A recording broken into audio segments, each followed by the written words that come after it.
इसमें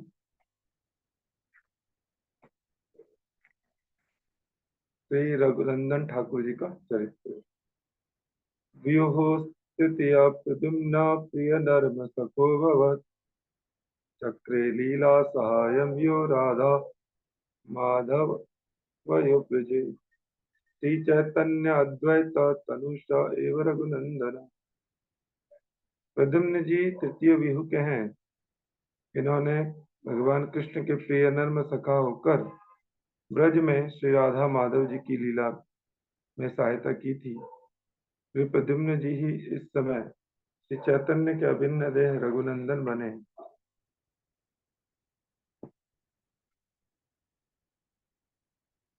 ये वैद्य कुल में पैदा हुए थे। इसी के मत में इनका आविर्भाव 1432 शताब्दी में हुआ था। इनके पिता का नाम श्री मुकुंद दास जी है, जबकि इनकी माता जी का नाम ज्ञात नहीं हो पाया। रघुनंदन ठाकुर के पिता श्री मुकुंद दास श्री नरहरि सरकार ठाकुर के बड़े भाई थे। श्री चैतन्य चरितमृत की मध्य लीला के 15वें परिच्छेद में यह स्पष्ट तौर पर लिखा है कि रघुनंदन के पिता श्री मुकुंद दास राजवैद्य थे, जैसे कि वही राजवैद्य यहाँ करे राज सेवा, अंतरे प्रेम इहार जानी वेक सेवा। एक बार श्री मुकुंद दास बादशाह की चिकित्सा करने गए तो वे वहां मोर पंखों से बने पंखे को देखकर मूर्छित होकर गिर पड़े। इस प्रसंग का वर्णन श्री चैतन्य चरितमृत में हुआ है। वर्धमान जिले के अंतर्गत श्रीखंड में इनका पीठ स्थान है। वर्धमान काटोयो रेल लाइन पर काटोयो से पहले इनका पीठ स्थान व श्रीखंड है और इसके बाद श्रीखंड का रेलवे स्टेशन है। श्रीखंड स्टेशन से पीठ स्थान की दूरी लगभग 1 मील है। श्री रघुनंदन ठाकुर वसंत पंचमी के दिन प्रकट हुए थे। रघुनंदन के चाचा श्री नरहरि सरकार ठाकुर ने रघुनंदन ठाकुर का बचपन से ही बहुत स्नेह के साथ पालन पोषण किया था।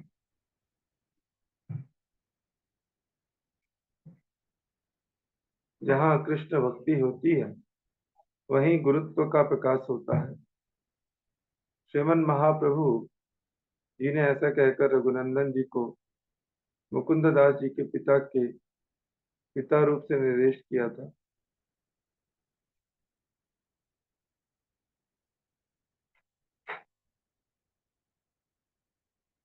खंडेरे मुकुंद दास श्री रघुनंदन श्री नरहरि एई मुख तीन जान मुकुंद दासेर पूछे सचिर नंदन तुम्ही पिता पुत्र तुम्हार रघुनंदन किवा रघुनंदन पिता तुम्ही तार तनय निश्चय करिया कह यहुक संशय। मुकुंद कहे रघुनंदन अमार पिता है अमितार पुत्र एई अमार निश्चय अमा सवार कृष्ण भक्ति रघुनंदन हैते अतएव पिता रघुनंदन अमार निश्चय।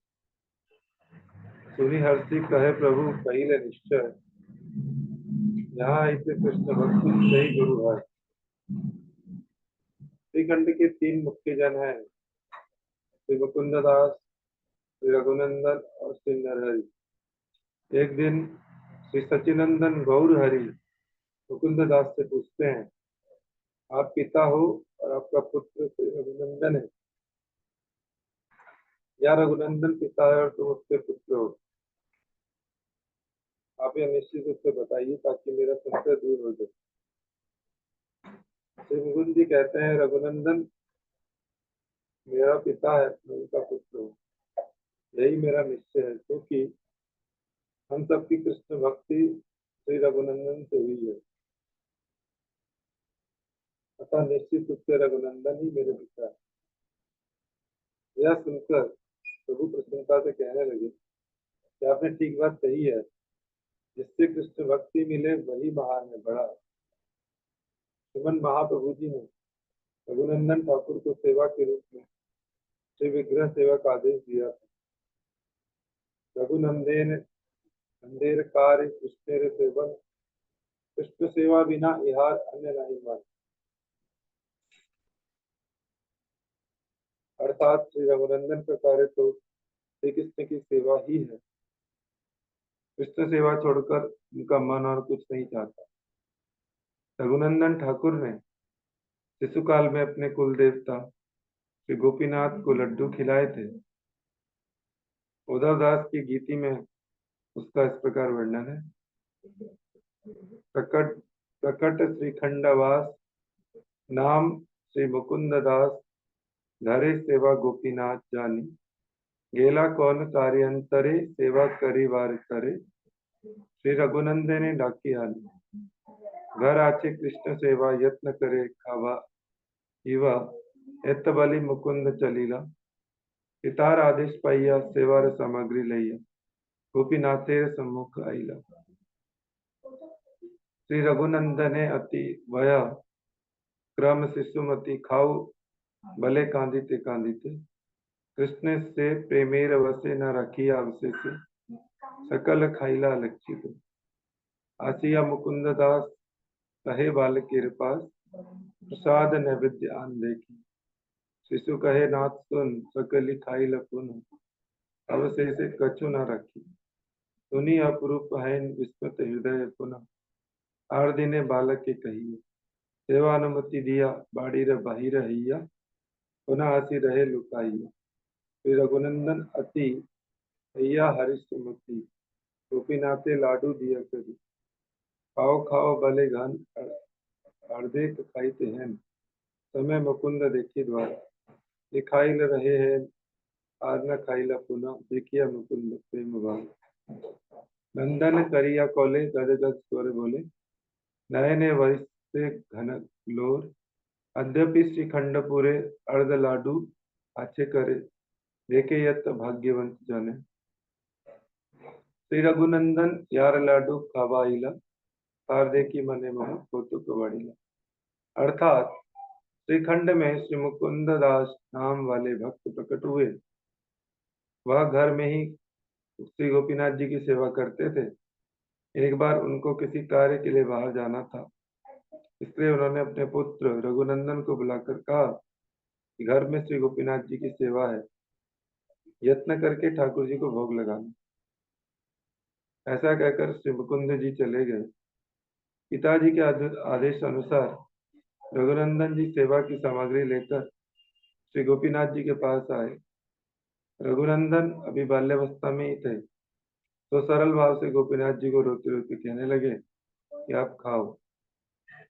श्री गोपीनाथ जी तो प्रेम के वश में है, उन्होंने गुप्त रूप से सारी सामग्री खा ली। जब मुकुंद दास लौटे तो बालक को कहा कि जाकर नैवेद्य प्रसाद लाओ। तो बालक ने कहा वह तो गोपीनाथ जी ने सारा खा लिया, कुछ भी तो नहीं छोड़ा। यह सुनकर श्री मुकुंद विस्मित हो गए। फिर किसी और दिन बालक को सेवा करने के लिए कहकर स्वयं घर से बाहर जाकर और फिर घर में आकर छिप गए। इधर श्री रघुनंदन ने बड़ी प्रसन्नता के साथ अपने हाथ में श्री गोपीनाथ जी को लड्डू दिया और लोग खाओ ऐसा कहने लगे।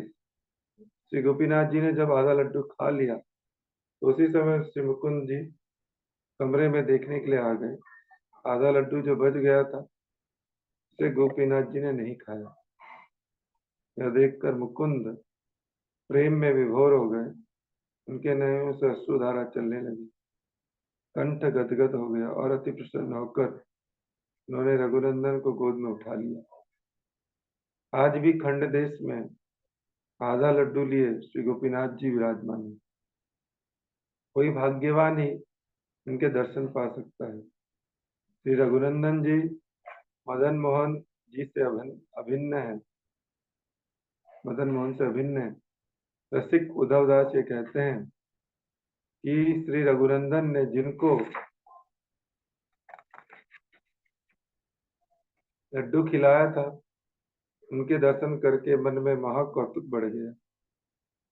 श्री नरहरि सरकार ठाकुर ने पीठ स्थान के निकटवर्ती जलाशय में श्री गौरांग महाप्रभु और नित्यानंद प्रभु की सेवा के लिए पूर्ण रूप से परिपक्व शहद प्राप्त किया था।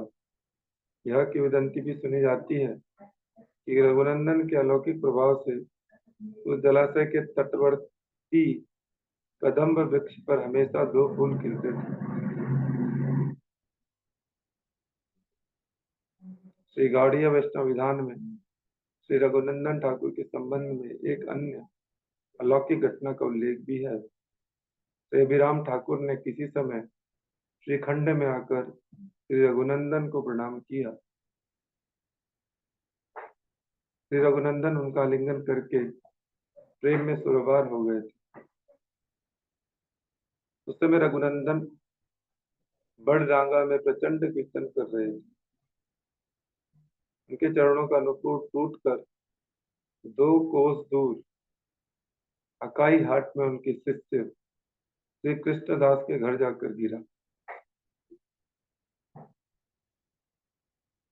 बाद में उस स्थान की स्मृति का संरक्षण करने के लिए वहां एक कुंड बनाया गया, जिसकी नुपुर कुंड के नाम से प्रसिद्धि हुई। संकीर्तन पिता श्री चैतन्य महाप्रभु जी ने अपने स्वीकृत पुत्र श्री रघुनंदन की संकीर्तन यज्ञ के अधिवास दिवस में माला चंदन और यज्ञ की शेष आहुति प्रदान करने का अधिकारी बनाया था।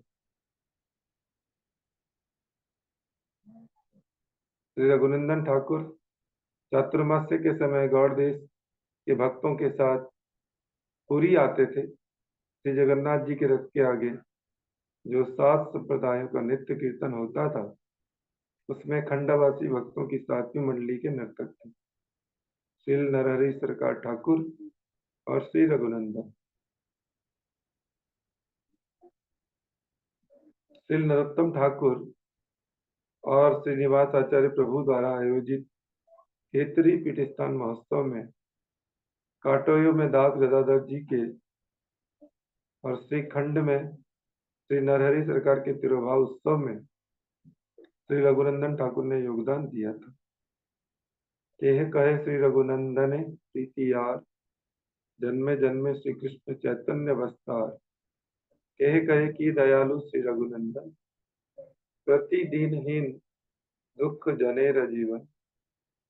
कहे कि दैन्य विनय नाई है, कहे कंदर पे प्राय शोभा ये। कोई कहता है कि जिसकी रघुनंदन से प्रीति है, जन्म जन्म में श्री कृष्ण चैतन्य उनके वश में है।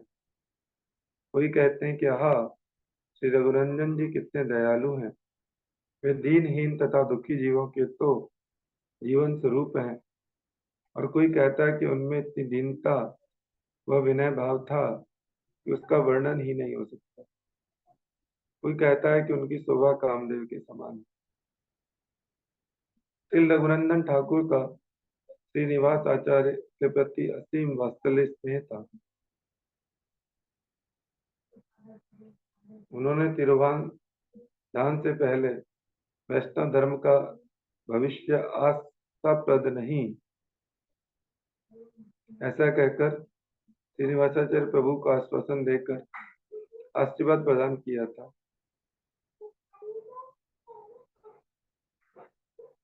ऐसे समय इथे विषम हैव तवकार मने नाना संदेह जाने। कृष्ण चैतन्य चंद्रेण नित्यानंदेन सहते अवतारे कला विस्मित वैष्णव सर्वे एवहि भविष्यन्ति सदोद्विग्ना काले काले दिने दिने प्राय संदिग्ध हृदय उत्तमे तिरुमध्यम।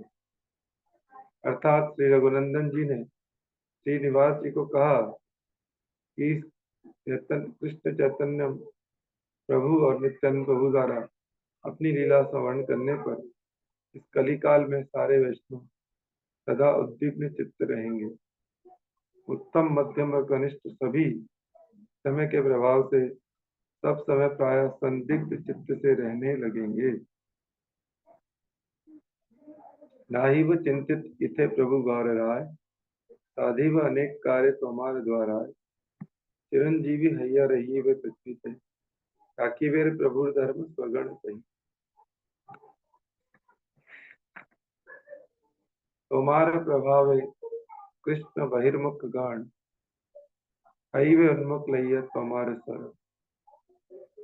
श्री रघुनंदन जी कहते हैं, परंतु चिंता करने की कोई आवश्यकता नहीं श्रीनिवास, क्योंकि श्री गौर राय तुम्हारे द्वारा अनेक कार्य करवाएंगे। आप पृथ्वी पर लंबे समय तक जीवित रहो और अपने साथियों के साथ महाप्रभु जी का धर्म का प्रचार करो। जो लोग भगवान कृष्ण से विमुख हैं, वे सब आपके प्रभाव से आपकी शरण लेकर श्री कृष्ण के उन्मुख हो जाएंगे। अपने पुत्र कन्हई ठाकुर को गौर गोपाल के चरणों में समर्पित करके श्री रघुनंदन ठाकुर ने श्रावण मास की शुक्ला चतुर्दशी वाले दिन इस संसार की लीला संवरण की। श्री कन्हई ठाकुर ने पिता का तिरोभाव उत्सव किया। श्री कृष्ण चैतन्य नाम लैया बार बार, अहिला संगोपन देखी लोके चमत्कार। धन्य से श्रावण शुक्ला चतुर्दशी चतुर्थी दिवस, केवा नाही गाय रघुनंदन रे। अर्थात बार बार कृष्ण चैतन्य महाप्रभु जी का नाम लेकर श्री रघुनंदन ठाकुर जी अदृश्य हो गए। ये चमत्कार देखकर लोग विस्मित हो गए। तो श्रावण की शुक्ला चतुर्थी का दिन धन्य है, इस दिन रघुनंदन जी ने प्रकट लीला की। कौन है ऐसा है जो उस दिन रघुनंदन जी का यश नहीं गाएगा।